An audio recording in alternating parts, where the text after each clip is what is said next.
Hello, Mavs fans. Welcome to Pod Maverick After Dark. I'm Kirk Henderson, joined by Josh Bowe. We are both sitting in low ambient light for different reasons, but we're here following a overtime win or overtime loss by the Dallas Mavericks on Monday, December 15th. Josh, how are you? Are you muted yourself? This is a great start to the pod. How did that even happen? I haven't even touched my mouse.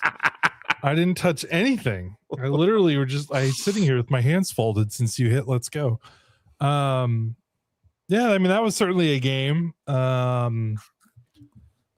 This is a very funny game because depending on who you ask, that's either a devastatingly bad loss or an awesome loss. Like you're certainly going to see some fans that are like, oh, they lost, like hooray. And then there's going to be fans that are, rightfully pissed that they absolutely blew a game against a team that they're better against. And if they want to, I don't know what the Mavericks want to do. I think that's probably the biggest mystery around the team and around the league in terms of like, do they actually want to trade and do they want to rebuild around Cooper Flagg, or are they trying to be a playoff team? Because entering tonight, they were 10th, and you look at all the teams around them, like the Jazz, and you would think the Mavericks are better than, Utah and Portland and Memphis and all these teams around 7, 8, 9, 10, 11.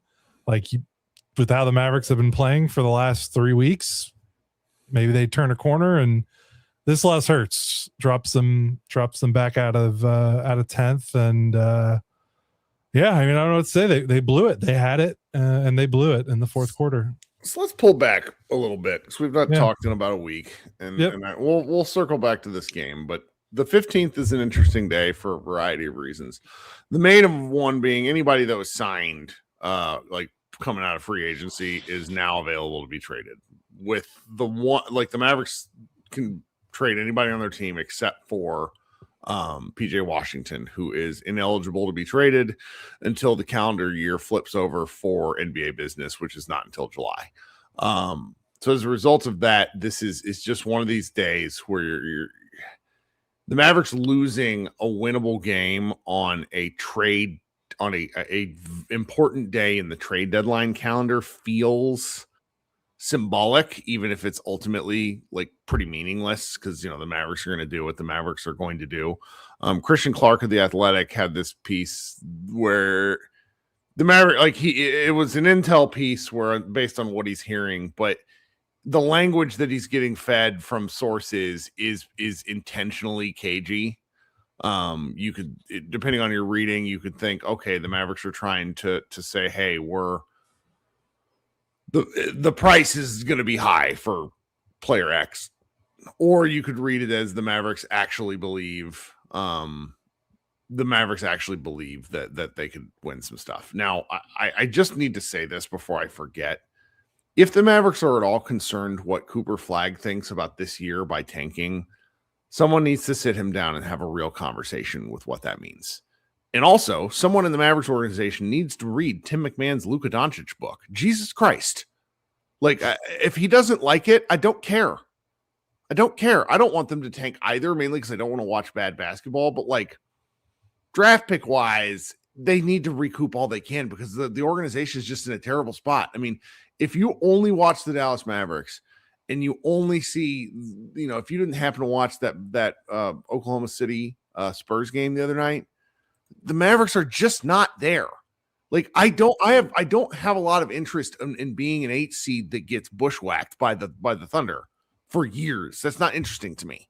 So I'm just sort of thinking about that as I'm watching these games. And, I had a really good time tonight watching Cooper Flagg. Looking forward to talking about that. But it's just if it is a bit of a Rorschach test of a game where it's you get out of it what you want to get out of it. And the Mavericks don't play again until Thursday. Every game feels a little weird. Anthony Davis is out with calf stuff, even though he reportedly looked fine in the shoot around. D'Angelo Russell didn't play, even though there's just It's an odd time to be a Mavs fan in the sense of if you are only tuning in for the basketball, you're probably having a good time. If you're a transactional fan in terms of you like watching how the team gets built and like hang on every piece of news, this is just not. I hate this time of year. It's not fun. So yeah, no, it's all posturing and agendas, and that's why I try to, the thing I can't take is the roller coaster after every story. And that's the thing where it's like, everyone's got to try to calm down. I get it. I was there too. So I can't be too mad at people, when I was in high school and college and that age, and I would see every story and react to it like it was gospel and get pissed off or get excited or whatever. So we just not have near as much information, which was probably better for all of our sanity. No, absolutely. But yeah, this was the last like 5 minutes of this game were pretty bad, but we could start. I don't know where you want to start first with either the good, because we probably should talk about Cooper first. Yeah. I feel like people will get mad at us if we don't lead with Cooper being incredible, and then we can get into all the stuff that kind of sucked at the end of the fourth quarter, which kind of ties into Cooper too, because not that he was bad, but I think that kind of 18-year-old. Let's just start with the box score stats. Then 18-year-old Cooper Flagg turns 19 on Sunday. 42 points in 42 minutes, 13 of 27 from the floor, 15 of 20 from the line, 7 rebounds, 6 assists, 4 turnovers, 1 steal, and 2 blocks. And let me be clear, the field goal percentage doesn't do justice to how good he was this game. No, he was shooting the ball incredibly well. And then he fell off, like everyone fell off. I mean, the whole team ran out of gas with like 4 minutes left in the fourth quarter. So he missed a lot of shots toward the end of the game and in overtime. But that's not like his fault. He's 18-year-old playing in altitude. He was gassed. But yeah, he was incredible. I mean, I think this was Tim McMahon tweeted this was the most points ever scored by an 18-year-old. Mavs TV broadcast said this was he tied Mark Aguirre's record for most points by a rookie in a single game, 42 points. Yeah, I mean, just incredible. And again, the paint, like just he I'm looking at it now. I mean, he was 9 of 15 in the paint. And again, I don't know what he started. I mean, I can look now. I mean, he started a perfect 5 of 5. So he was 5 of 5 in the first half in the paint. Then in the third quarter and the fourth quarter, it kind of got off track a little bit. He was actually okay in the fourth. He was 3 of 5 in the paint. The third was the time where things got a little quiet. That's all. Yeah, but I mean, it's just more of the same, and it was just amplified. He had more opportunities. He took 27 shots and 20 free throws. Like, I mean, he had the ball a lot, and we could talk about that because that wasn't always great, like kind of toward the end of the game. But I mean, he was involved in every action. He was very decisive. The Jazz could not keep him in front of them. Like, I mean, he was getting by any defender that they threw at him. And it got to the point where they had to double him toward the end of the game to get the ball out of his hands. And like, that's just like 18-year-old on the road getting that kind of treatment. Like, it was just, I mean, it was fun to watch. I mean, he's got that left-handed finish. Like, it's crazy how good he is with his left hand. Can we start with like the left-handed stuff? Because at what point are teams going to understand he can go to the left, like probably better than he can go to the right now? Right. I don't know. Because but the way he's like still getting there, like I'm not saying teams are like playing him for that hand yet and trying to force him that way, but he's so good once he gets into the lane with his athleticism, and his footwork is pretty good. Like the way he's pivoting and kind of changing direction and changing speed and changing gears once he gets in the paint. I mean, there were times where I felt like he was kind of stonewalled, and then he kind of managed to slither his way back to his left hand and get an attempt, either get fouled or finish. That's the part that's wild to me, because it's like a counter. He has the counters. I mean, it's like he's so darn skinny right now. He just fits in these little crevices in the defense. It was really something. Just, I had a great time watching. I mean, when this guy can learn to make a jumper, I don't See, and I it's just crazy. when do we think that is? So let's just kind of walk us through the first 10 or so games of the season. He's having to play point guard and he's out of sorts. We'll circle back to that later on in the season or in his career and talk about how weird that was. The next 10 games, he's getting a feel and he looks a little better. And then since around game 20 or so, he's just looked like a veteran basketball player. I don't see any sort of rookie element to his game right now. Do you? Not really. I mean, being tired. That's part of it. I mean, he's not used to the NBA grind, and it hits everyone. It hits every rookie. They all talk about it. I mean, I'm sure you could find. I just can't believe the kid played 42 minutes. Yeah, I mean, they had no bench today. That's true. I don't know if that was by. I mean, part of it. Yeah, it's kind of out of necessity. Taking a look at this stuff, like, do yeah, I? I mean, Caleb guys Martin? were. No. Yeah, guys were hurt. I mean, the only guy that didn't play that I think could have played was Caleb Martin, and he's like, I'm okay with this. Yeah, right. The only part, is obviously like, he got tired toward the end, which is fine. That's not a criticism.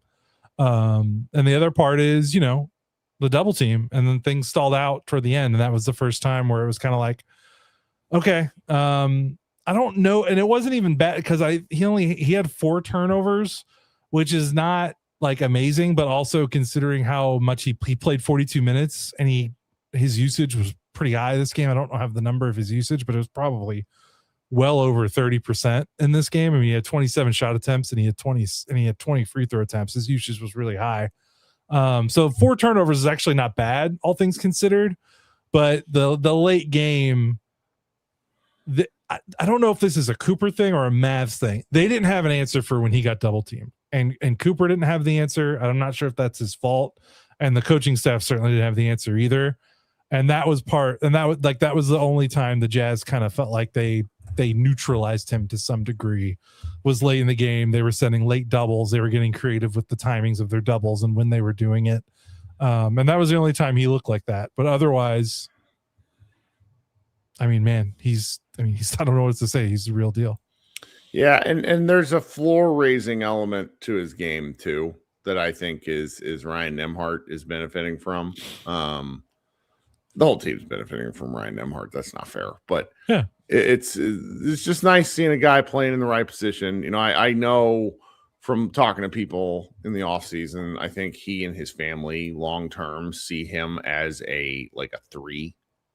If you're talking traditional NBA hierarchy, I don't necessarily think it matters because the way NBA teams are going, at least right now, is skilled size matters. And if he can do everything under the sun, which I think he eventually will be able to, handles one thing I'm a little curious about, but it's not. I mean, he just has such downhill force. I don't necessarily think it matters. Like it's hitting the 10 to 12 foot jumper on a dime is probably going to be as important to him as being able to dribble effectively. He's just really good. It would be one thing about the handle if it was like if he was struggling to get paint attempts. He's getting to the rim just fine, and he's 18, so presumably that stuff's only going to get better. And he's already like his handle isn't stopping him from doing what he does best, which is attack the paint. So yeah, he probably needs to work on his handle, but like I don't know how much more. Like it's not like his handle isn't necessarily holding him back. No. Other than maybe some of the creation, like creating for other players, maybe some of that stuff. But I mean, otherwise, I mean, yeah, he's getting what he wants. Yeah. No, it's pretty special, and it's the sort of thing where I described him over the previous 2 games as it's actual appointment television in a way that I'm absolutely. Well, and I say this because when the Mavericks traded away Luka, it goes from being it's just candid.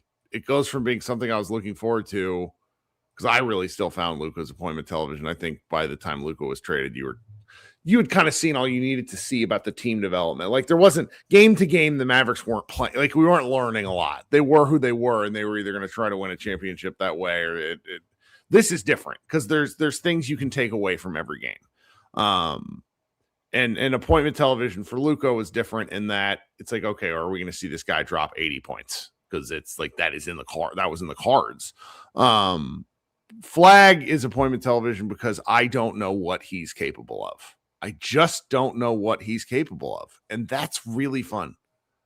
Like it's the kind of stat lines he's going to get. I'm really sick and tired of the 18-year-old stuff. Like, I don't care.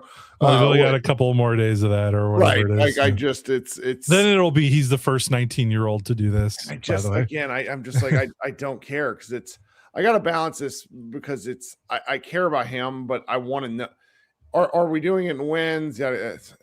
I'm too tired. Just a really fun player to watch. And I just say I was talking to some dads in the basketball. It's like my son's basketball stuff. It's we wouldn't.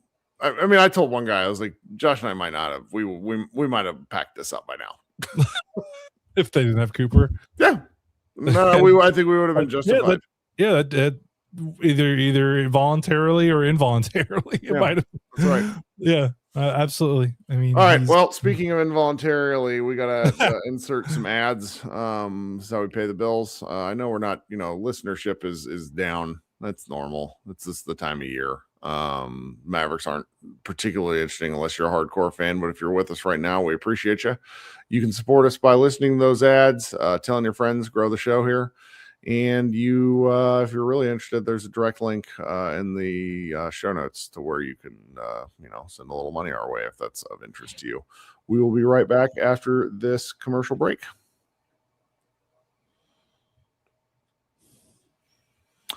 Okay, thanks so much for hanging out. If you want to hang out more, when Josh and I are done, I'll host a group therapy, just see if there's any interest. I do like talking to the people that I've been talking to, some new folks this year. It's interesting when we get people to cycle in and out. Our man, Mr. Green down in Australia, told me he only comes in after wins, which is funny because he'd probably be a very, very angry guy for the loss that I would enjoy listening to. But if you got takes you need to get off your chest, it's a good place to do so.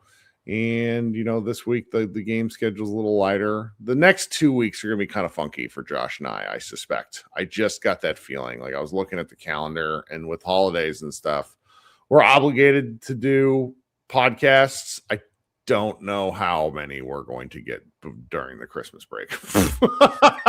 We'll see. Let's see here. What else should we talk about here? Because when they're 9 deep, really, they played Jaden Hardy 11 minutes. I don't necessarily think they seeded this game because Anthony Davis was out with a calf contusion, which a lot of people are like, well, that's different than a calf strain. And I don't know how to tell people that the variations on a theme of a soft tissue injury.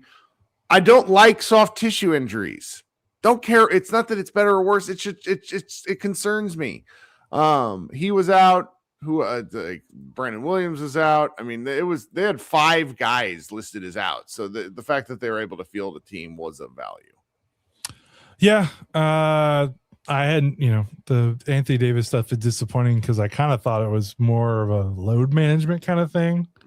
But it sounds like he kind of got banged up right at the end of that Nets game, which is unfortunate. So let's see if he plays another game. And if he misses the next game, then it's officially like, don't want him being hurt on the first day that players are eligible to be traded that were signed in the offseason where a lot of trade stuff is going to start opening up. You don't want him hurt then. So we'll see. But I mean, do you want to talk, like, what did you think about the end of the game? Because to me, like, Utah's defense is so bad and the Mavericks were getting pretty much anything they wanted for most of the game. And then it felt like Utah was almost playing like possum because like in the last 3 minutes, Utah played defense that was better than anything they had done the previous, 30, 35 or 38 minutes or whatever it is, 39 minutes. The way they like picked and choosed when to double Cooper was really smart and it flustered the Mavs. They also felt like mid-game, I don't know, I think Will Hardy might have shown them a scouting report on Ryan Nembhard because the first half was, again, Nembhard like walking into open jumpers and them going under screens on him and treating him kind of like, this is an undrafted two-way rookie. when I think Nembhard has shown he has earned more respect than that. Nembhard had another great game offensively. He had how many points? He had 14 points and 11 assists. But in the second, toward the end of the fourth quarter, no one really made a bucket for like the final, 3 minutes of the game, and then for most of overtime. But Nembhard did most of his damage, I think, scoring wise. It felt like in the first half, and I think Utah, Nembhard is small. Breaking news. So if you get up on him, I think I don't think he's the kind of guy that wants to get he doesn't score at the rim a lot. Most of his offense has been from jumpers, and it felt like Utah finally realized that toward the end of the game and stopped going under and stopped letting him walk into easy pull-up jumpers.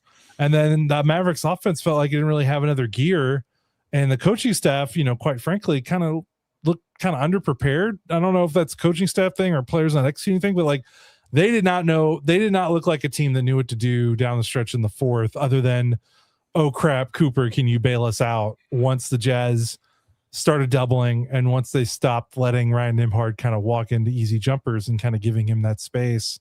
And that part was a little disappointing, even if you want them to lose these games, is kind of that execution toward the end of the game was just not good, but they were also probably tired. So that, to me, it has to be mostly tired, because we've watched a lot of clutch Dallas basketball, and I don't feel like execution has been one of our regular concerns. Is that, am I remembering that right? Am I just too tired? The first month of the season, sure. They just, they didn't have, but yeah, this winning stretch, they've been scoring well. They've been a near top 10 offense for the last 2 weeks, which is kind of crazy when you think about how bad they were prior to these last 2 weeks. So it's been better. And they still scored enough points to win the game. Their defense was really bad all game. Their offense was good for 80% of this game. Their defense was bad for 100% of it. So we've been having some fun conversations in our Slack. We probably need to do a better job of turning that stuff into content. But I made you probably made this judgment before, and I've glommed onto it in one way or another. I think the Mavericks offense comes apart if Klay Thompson isn't a part of it, because he's just been so good the last 4 weeks at hitting threes. But you said the defense was bad, and this is such an obvious statement, so it feels very stupid to say it out loud. Anthony Davis anchoring things at the 5 is pretty dang helpful for what the Mavericks are wanting to do, because they were just funneling guys to I think they're used to funneling guys to that what do you call it, 8-10 foot range, floater range, and you get Cisse there, who just doesn't have the timing or the instincts or the reputation. And then Dwight Powell's face. Those are your two options, because Daniel Gafford was a mess and didn't play enough because he had kind of foul trouble and minutes limitations. So, it's Anthony Davis doesn't play. Defense is bad. It's again, very stupid statement, but it's just that's kind of your that's just where it really turned, where it's very obvious. I think they've gotten comfortable with him anchoring things. Yeah, going from Davis as your anchor to Gafford, Powell, Cisse, that's immeasurable, that difference. The Jazz scored 66 points in the paint. They shot 52% from the field. They made more threes than the Mavs, which the Mavericks have actually been shooting threes better. This was actually, they made 4 more threes than the Mavs, and they won by 7. So Keontae George was out of his mind tonight. He's been out of his mind for a hot minute too. Yeah. And that's part, Ryan Nembhard is really good, is great. And this is the danger of him, playing 38 minutes. He can't guard. And that's not an indictment on him, because he's trying. It's not an effort thing. It's just he is physically just bigger guy. Yeah. It's hard. And but the problem is they can't take him off the floor because the offense absolutely needs him. So point guards matter, and point guards that aren't, 5'10" matter too. Not that George is a huge guy, but he's he's 6'4". He's very athletic. So yeah, George kind of got to whatever spot he wanted to. I think he really and it wasn't likes just playing it wasn't the just Mavs. Nemhard. He does like playing the Mavs. I wonder what. So yeah, because it's not just Nemhard. Some of the threes that he was hitting tonight were it resulted in Mark Followell going on a Louisville ISD based a series of commentary about George's high school play in the area, which was pretty funny. So it's it's something to take a look at. I've been during did the Mavs win both games? You didn't podcast for? I think they've been winning a lot of. I assume so because they won 5 of their last 6. Let's go. I'm just gonna go look here because I'm curious. So they beat the Nets and the Rockets. Yeah. So I've been getting a lot of pushback to my Ryan Nemhard doesn't move me stance. And that's because I just JJ Barea is a once in a million kind of player. Really. And I'm not saying Nemhard can't be that. It's just I don't have expectations of that. And it's when we're talking about guys that are going to be on the team in 5 years, is Nemhard going to be one of those guys? I don't want to say no, but I also don't want to say yes. Because again, committing to a 5'10" point guard for a long term is not a normal NBA team rebuilding action. So he can be functional and fun right now, but the limitations will become more apparent as the year goes on. I don't care how good of a shooter he becomes. Height simply matters. The Mavericks, the what they do with Barea in the 2006 or 2011 finals, we'll probably never see something like that with a player that small ever again. Ever. So yeah, and I mean, it doesn't have to be all or nothing. I mean, he could still be part of the future. It's just he doesn't solve the point guard position. He does a lot, and he's playing over his skis, and I don't know, playing over his skis. I mean, he was a really accomplished college player. I mean, he was the best. He's just not going to shoot 65% from 3. That's the real expectation. It's so what happens? So what happens when he shoots normal? They beat the Nets the other night, and then tonight, how did he shoot tonight? He shot well. He was 6 of 12, 2 of 6 from 3 though. But so that 2 of 6 from 3, they're good looking shots. So maybe I'm wrong. I'm not. I don't think you're. I think it's not that you're wrong. It's that it doesn't have to be. Is he going to I don't think we need to have the is he going to be on the team in 5 years conversation. It more needs to be. He can't be the starting point guard in 5 years, but he could be on the team and be I don't see why he couldn't be a productive backup point guard. That's why the Barea thing was so interesting when somebody threw that at me. And Barea was a backup for most of his career too. Right. And Barea didn't play like this early on. Barea got these tiny stints and then just kind of hung around. He must have been doing the right things at practice. I don't know. Yeah. So that's just sort of where we are. The Mavericks have another couple of days off, and then they play a bit of the fact that the Christmas week schedule has a double head. Does it have a double header? I think I saw it the other night. I just lost my mind. Yeah, we play in Philadelphia, an early game on Saturday. That's beautiful. An early 6 p.m. start time. That's magical for us early bedtime guys.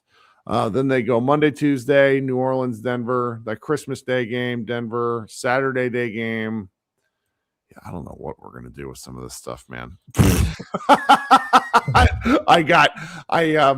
family and I decided to go to St. Louis for Christmas week, and I'm going to be, this is not stuff I should be talking about on the podcast because it's boring. No one cares. But this was a nice bump because, we were looking at the loss after the loss to the Lakers. We looked ahead of the schedule and we couldn't identify more than 2 games where we thought the Mavericks were going to win, not win, but be favorites. And since then they've won 5 of 7. Yeah. So pretty good turnaround, all things considered. Oh yeah. Yeah, absolutely. I mean, the next 2 are going to be really hard, Detroit and then at Philadelphia, but they've got enough, then they play New Orleans, and then they play Denver, but then they play Golden State and Sacramento and Portland in a row, and all 3 of those teams are playing I know what I want to talk to you about before we go. That's stupid. Did you hear Mark Followell have to give the ad read for the anime night the Mavericks are hosting? I did. I did not expect to hear Crunchyroll come out of Mark Followell's mouth tonight. That was pretty funny. We need to get some of the more anime adjacent members of our staff coming up with what anime they think the Mavs announcing crew would most vibe with and why.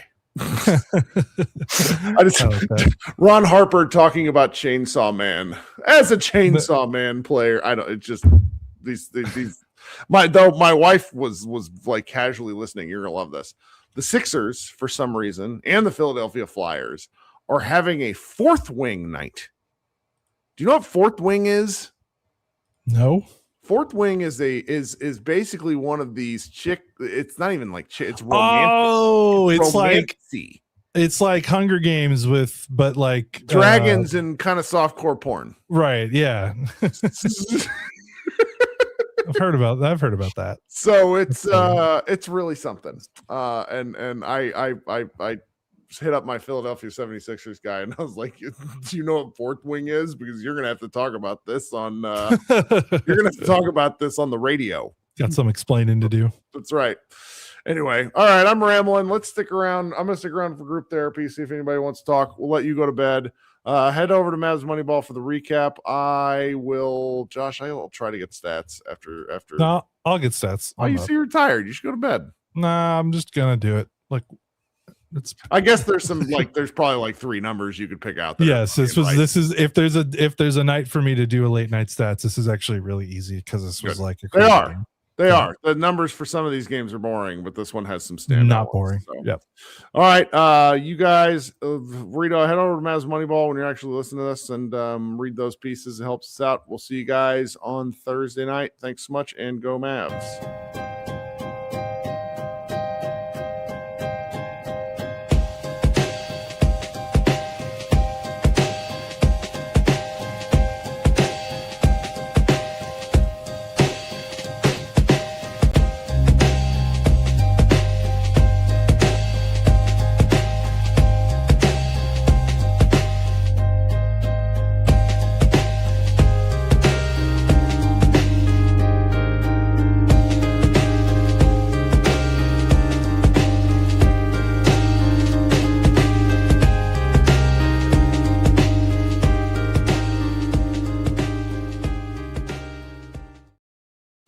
Hello, everyone. Welcome to Pod Mavericks Group Therapy. This is our post game show where we talk out our feelings if the Mavericks lose, which they did to the Utah Jazz 140-133 in overtime.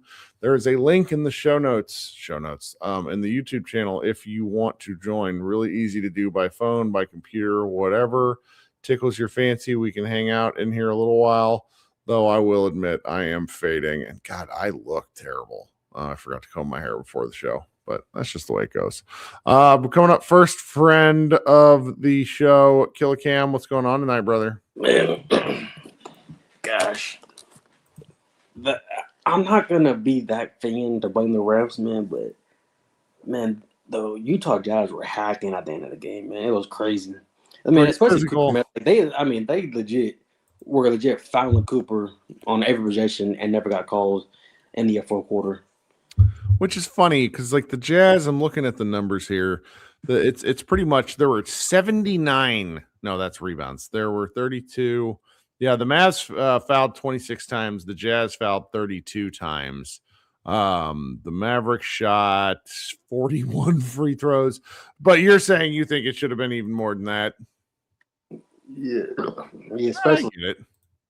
But man, honestly though, I kind of knew Cooper was gonna miss it because right before on that final free throw, man, because if you notice, like right before he was messing with his thumb. Mm-hmm. It was like, yeah, because I think like on the contact and one, I think either by bumping into him or on the way down, I think he kind of messed it up again.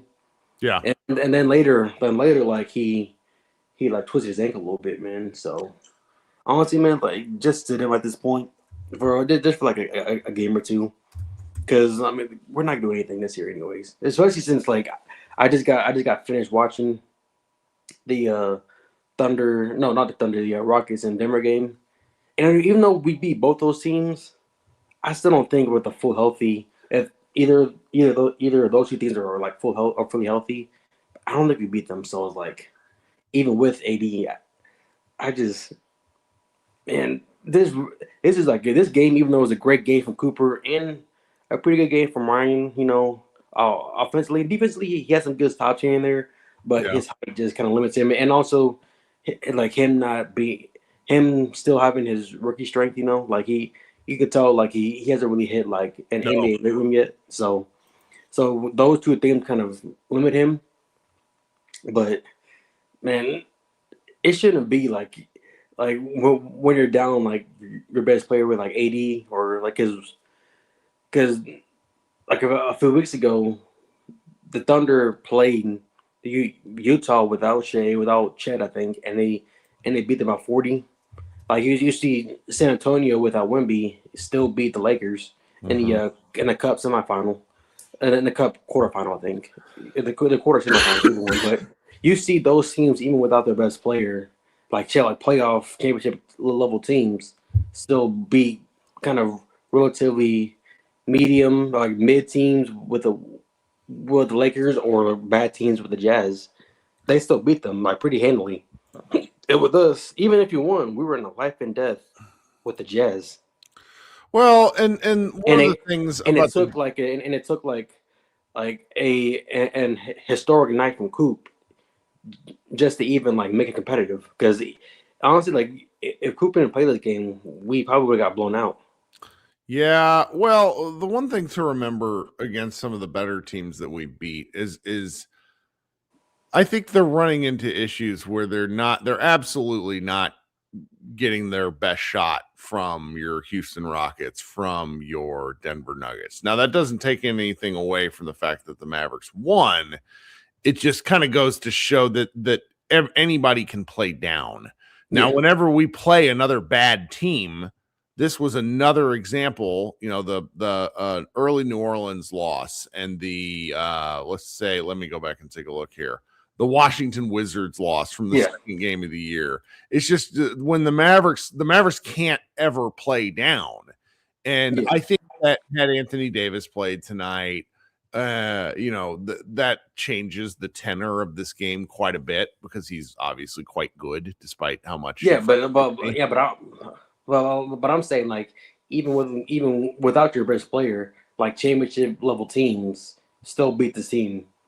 And we've seen it multiple times this season. So I mean like this just shows me like we need to just those wins were fun, but we gotta.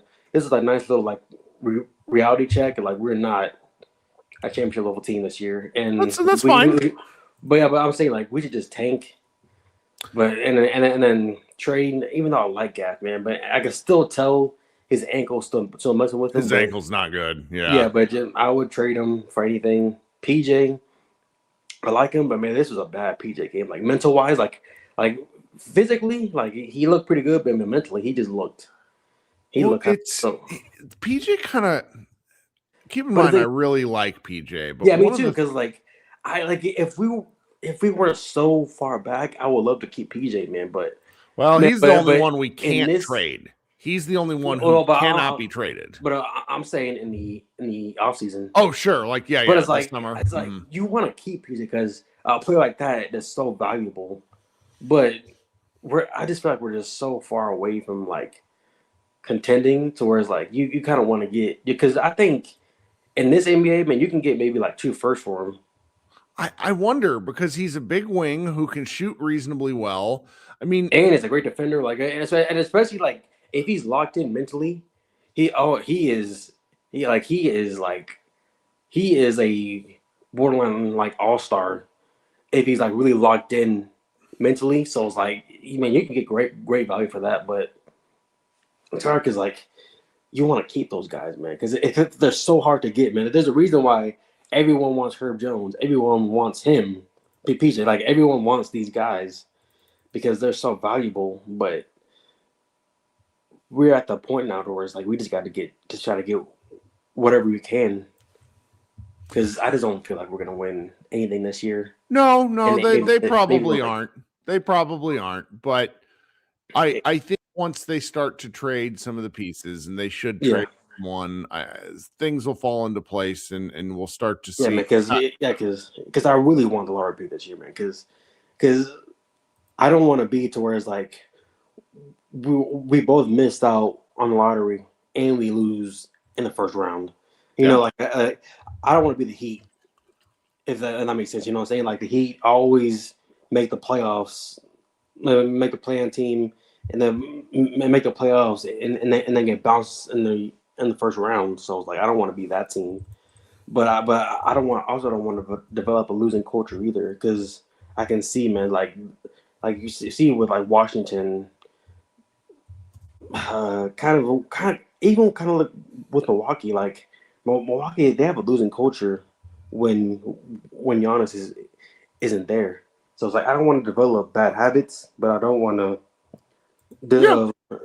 be delusional and miss out on the lottery this year. I get it. Well, I don't think we're gonna. So you said something earlier that made me go look at the schedule. You said you think they ought to try to rest Coop, and so they go from, let's see here. They play Detroit Thursday, then they go Philly, New Orleans, Denver, Golden State on Christmas. I think if they were to rest Flagg, it would be these two games following Christmas: Sacramento and Portland. Those are the last two games of the calendar year 2025. That's what I think might happen, and I'm just because honestly, I would kind of rest them into and play them in the Christmas game, and then maybe rest them after, because I just don't like, because these games are all like three of these. So the Denver game and the Christmas Day game are televised on national. Network. I'm saying like even like the Denver game, I would just rest them, but I mean. The Christmas game, no, because I do want to get killed by the league if they rest guys on like nationally televised games. Oh, okay. So that's okay. But then again, now that I say that out loud, I mean, he is visibly injured, so it's like So I mean, like you can, I mean, especially like if you see how his ankle is moving, like you can easily just say, man, like he's banged up. We're just gonna rest him versus Denver, and then hopefully have him versus a Golden State during a Christmas, and then rest him for these next two games. Especially because, like, man, he's so special, man. Like they might. Now that I'm kind of just looking at this, if he's banged up, resting him against Detroit and Philadelphia, and then because I didn't even realize this. Now I'm looking at the schedule a little closer. Every game from the Denver game on December 23rd all the way to New Year's is on national television. They have 5 straight national television games. Oh yeah, they're not gonna. But because man, but by the way, Coop, man, he's so special, man. Like there's still no comp for him because he's such a mix of everything. I like that. Yeah, because I see Tatum, I see Kawhi. I see a young Braun. I see a young Giannis. I see like a baby Kevin Garnett. Like even with like his like post work, I can see a little bit of Dirk in him. Like I see so many players that it's so hard to Like and even though like I see a little bit of Cade as well, because like how Cade can manipulate a defense like by just crashing the paint. And having total ball control and he's being like bigger and stronger than the people guarding him. Like I see that in Coop as well. I see so many players, man, that it's so hard to really pinpoint him down. Nice. I know it's nice because it's fun, but it's like it's also kind of mysterious because like you don't know his comp. Yeah, right. And so I don't know about you. So many players, man. I think about so many college players too. Well, I think about comps because I'm like, well, what kind of player do I want to pair him with? Yeah. Like, what kind of team would I want to build? And you just listed like 16 very different players, which makes this fun. Yeah. Yeah, because it's like I see all of them, man. Like, and then I do think with his thumb hopefully getting healed, I do think like his 3-point shooting will go up, man. Right. What if it's like January 15th and his thumb feels better and all of a sudden he's shooting 38% from 3? Yeah. Or like, what do we, Is he averaging 23 points a game kind of thing? That's pretty fun. Like and that as like another comp, because like I see like a little Melo in him, like a Carmelo Anthony in him as well. You know what I'm saying? Like I see so many players, man. It's so fun, man. And Ryan, man, I like Ryan, man. Like I really hope. I don't think he can be a starter on the championship, but I do think he can be a quality backup on the championship team, man. I really like him. And even Moose had an up and down game, you know. Like he gets a little jumpy, but that's also like kind of like helps him, you know. So it's like we have some good young guys, man. I would just trade whoever we can, you know, and then just kind of go with our young guys, man. Because I think it'll be a lot of fun, but we'll still lose, you know. Sure. So we kind of get the best of both. We kind of get what OKC had in 2023 and 2023. You know, like they were fun, but they still lost enough to where they still got a lottery pick. Yep. So it's like I kind of want that this year, you know, because I just don't. Yeah, and even though it was like 80 just doesn't stay healthy enough to even consider making a champion, to even consider making a run, you know. So it's just like kind of just sit Kyrie for the whole season, like just try to convince him, you know. Because I don't think it'll be that hard. Because I guess the thing is I don't want to trade Kyrie, so I would just try to trade AD. Honestly, what do you think about maybe holding them into the offseason? Because I do think we can get more. I don't. In the offseason? Really? Yeah. Okay.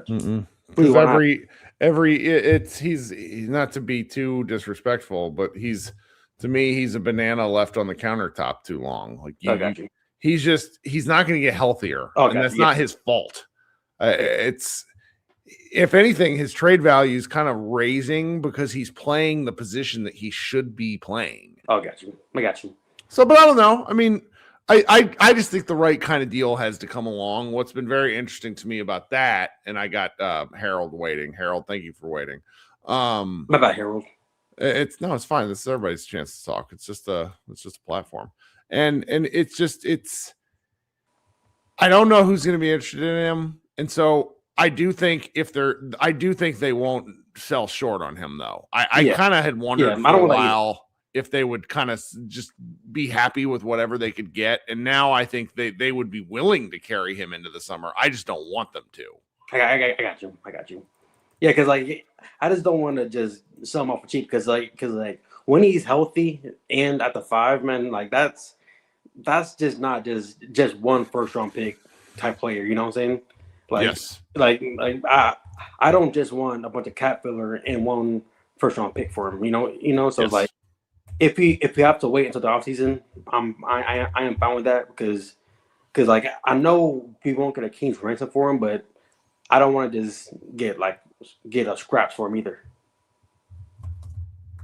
Okay, man. Well, thank you so much for hanging out. I appreciate you taking the time. Thank you.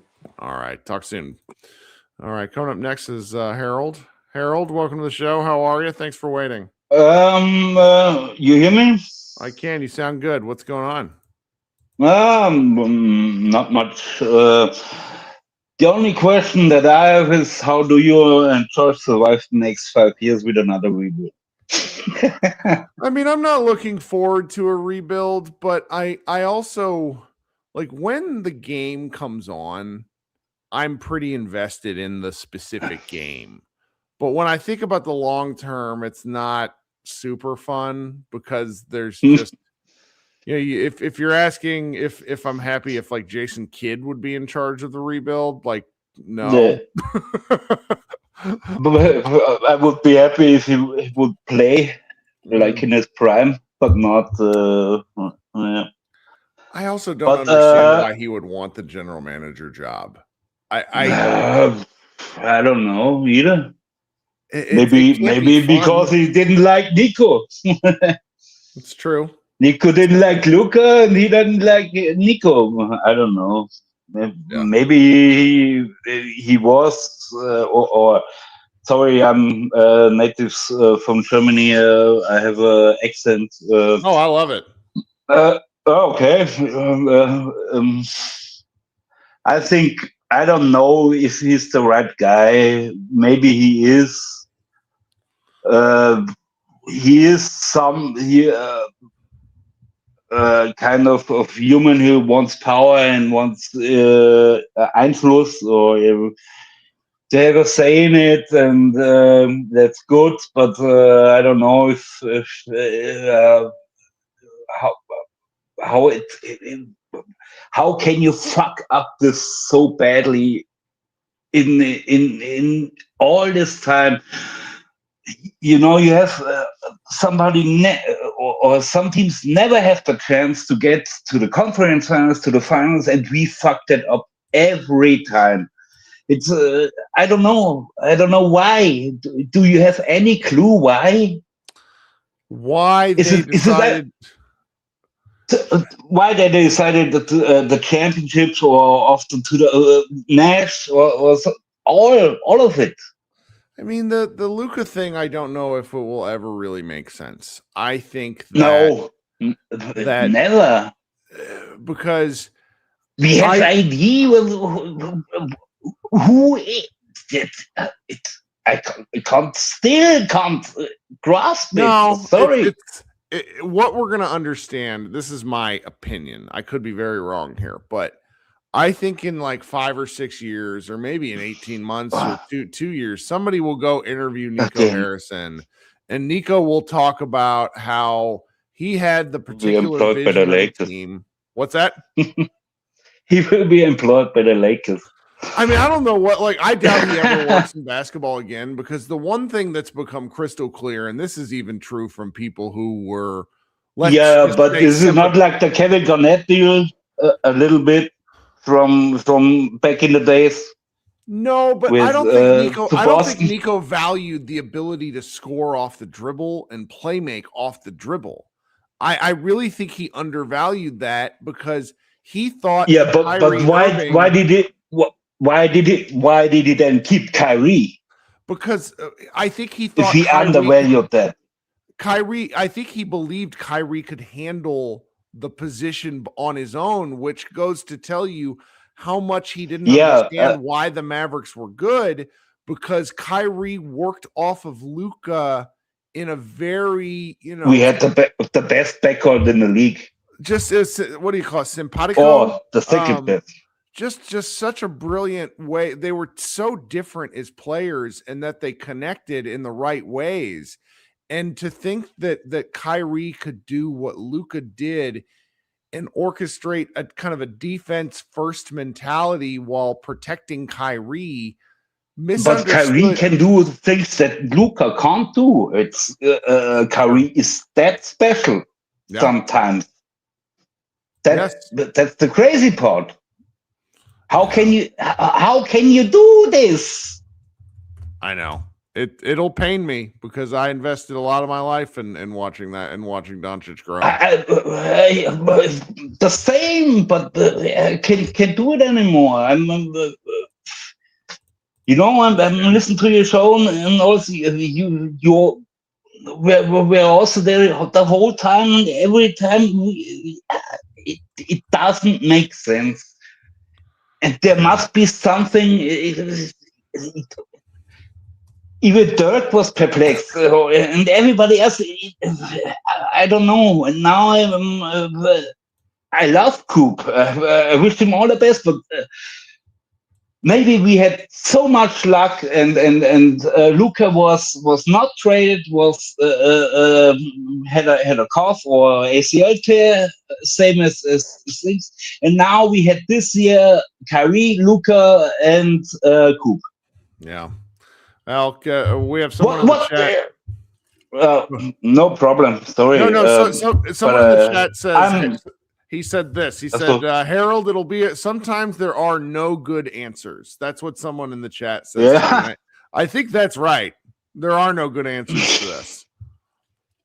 Yeah, but sometimes you do the shitty stuff over and over again, and that's what I. we are Mavericks fans. We know Cuban made. Now we have Patrick. Yeah. Petty, Petty. Yes, sorry, I just a little bit of ranting, but I can't grasp it anymore. And yeah, it's Coop is I I don't know. The first thing that I saw in him, he can be a boss of everything if he is really going to get his shot and everything up, and he's still 18. He can be one of the greatest players ever. He can be. And well, I was very he interested in his defense, but his offense is so much better than I ever would have guessed. Yeah, his driving, his shooting is not, but he has some ferocity and power, and I don't know. He can be. He can. I don't know what he can really be, but I don't know. Some of the best guards in the league, big guards, or I don't know. Do you call him a power forward, or what do you expect from him? Because he is lanky and not. Do you think he will be a power forward one day, or I do. Or small ball center? Maybe small forward. Maybe I think he needs to play with someone who is very skilled, like Scottie Pippen, and a passer. I think he is a good passer, but watching him play with Ryan Nembhard, point guards that see the floor and see things that are evolving are pretty valuable to a guy like Flagg. and he was obviously not a point guard. Imagine he and Luka play together, Sure. That Cooper plays better when he has a better team. Everybody does, because the team is, you see it on OKC. That's why they are, or some dynasties. But I don't know who. It's hard to say, but Luka will maybe the best player to play alongside Coop. Hey, would be fun one day, but we're a ways off from that. So yeah, I know, but yeah. Well, hey, thank you for joining the show. Hope you come back sometime. Okay. Yeah, I'm a fan and listen to you, but never talk. I'm sure. 5 o'clock in the morning. Should be asleep. Well, get some rest, and I hope your day hope your day improves. Kirk, thank you. I was once we talked. It was a few years back, everything. But thank you for all you do. Appreciate that, man. Yeah, this is the truth. Yeah. And I hope you get also some rest. And I don't know, Josh and you and we all fans. We think we have to go the new route, which is we trade Anthony Davis. Or what do you think? I do. I think that's what happens. I want to see it. I want to see it one time. Kyrie, AD, and Coop. Just to see it. No, I would want to see that too. With 3 number 1 picks on the floor at the same time on the same team. Yeah, I just don't think it's going to happen. It's tragic. I'm not that great of an AD fan. That's the problem. That's right. Well, all right, buddy. Talk soon, okay? Yeah. Let's hope. All right. Have a good one. All right, guys. This has been fun. Always more fun than I think it's going to be. Sometimes I really don't want to do these, and then we talk for a while, and I like it. Everybody be good. You can join again on Thursday night after that Pistons game. Looking forward to seeing the Pistons play. We'll see if we can convince them that they need Anthony Davis. Everyone be good. Talk soon. Go Mavs.